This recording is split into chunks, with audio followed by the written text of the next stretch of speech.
Hello students, this video is about acceleration. Now, what's come in your mind when I say the word acceleration?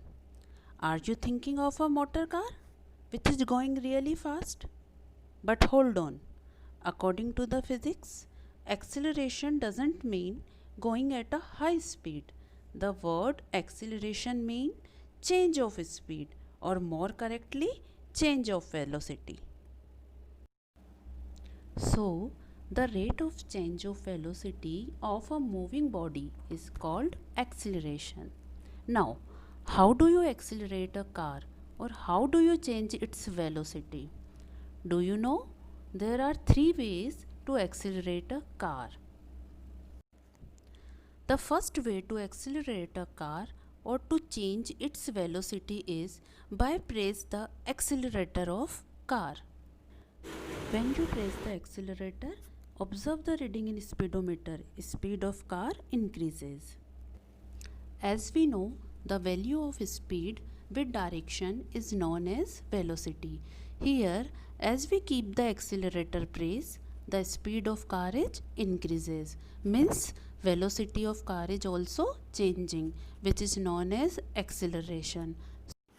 So we can conclude that when the velocity of a moving object increases with time while traveling in a straight line, then the acceleration of object is said to be positive. Alright? What is the second way to accelerate a car? Remember, acceleration is a change of velocity. Now, change can be increase or decrease of speed. So, how do you decrease the speed of car? That's right, you press the brakes. On applying brakes, speed of car decreases and it comes down to zero when car stops. So the brakes decrease the speed.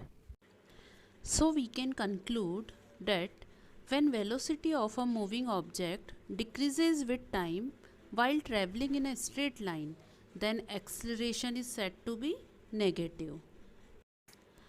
As we know, accelerator increase the speed, brakes decrease the speed. So what is the third way to accelerate a car?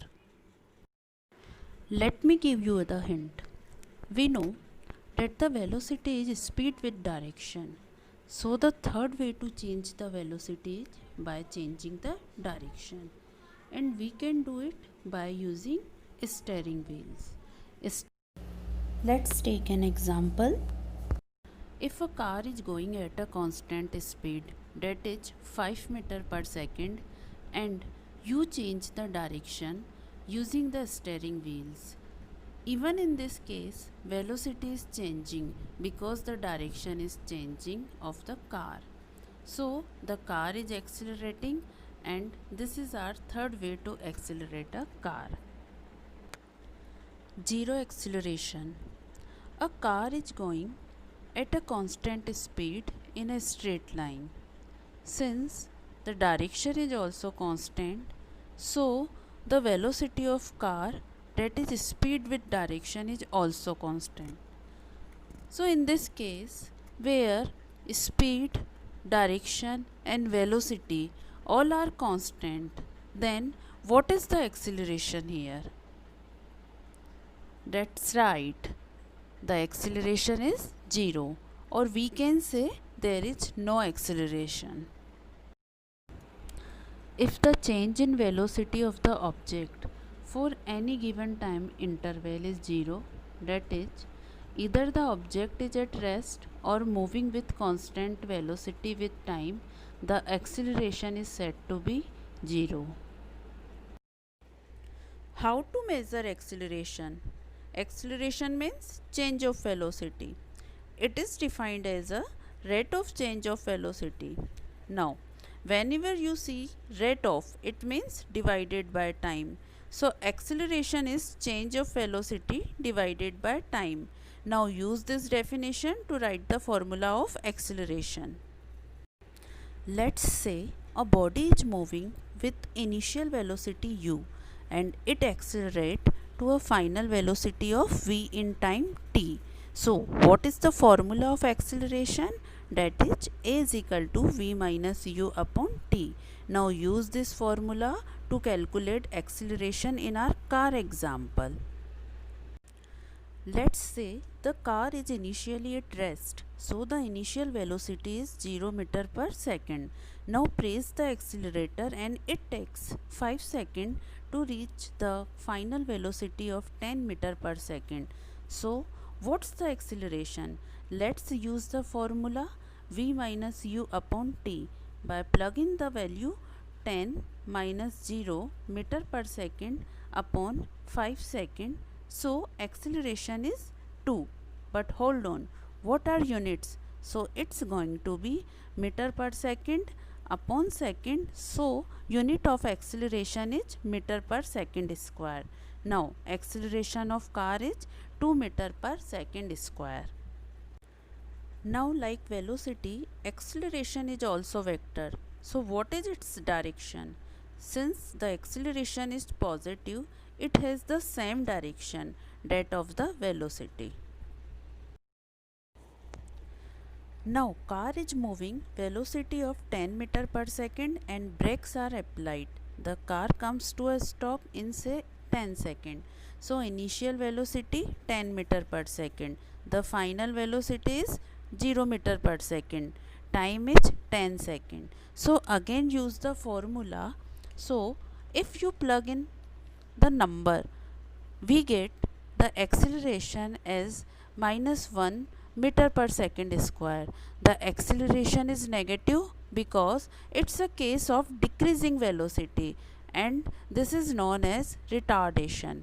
Now what is the direction of acceleration? That's right, it's opposite to the direction of velocity because it's opposing the velocity. It's slowing down the car. Uniform acceleration and non-uniform acceleration. If the change in velocity of a moving object is equal in a equal intervals of time, then the object is said to be moving with a uniform acceleration. Let's take an example. Here a moving body whose velocity increases by constant amount, that is 2 meter per second. You can see here in the each second velocity increases by 2 meter per second. If we see the acceleration between any two time intervals, as between A and B, we see the acceleration 2 meter per second square. Same ways between B and C, we got the acceleration 2 meter per second square. Since the acceleration is constant for equal time interval, so the object is said to be moving with uniform acceleration. Examples of uniform acceleration are a free falling body under the influence of gravitational pull of the earth, and a ball. Second one, a ball rolling down inclined plane. Non-uniform acceleration. If the change in velocity of moving object is not equal in an equal interval of time, then the object is said to be moving with a variable acceleration. Example, motion of a car on a crowded road. Now, very interesting part of the video is your quick reply. I am asking few questions and you get ready with your answers. What are the three ways to accelerate a body? Question number 2. What is the acceleration of a body moving with a uniform velocity? Question number 3. What do you mean by retardation?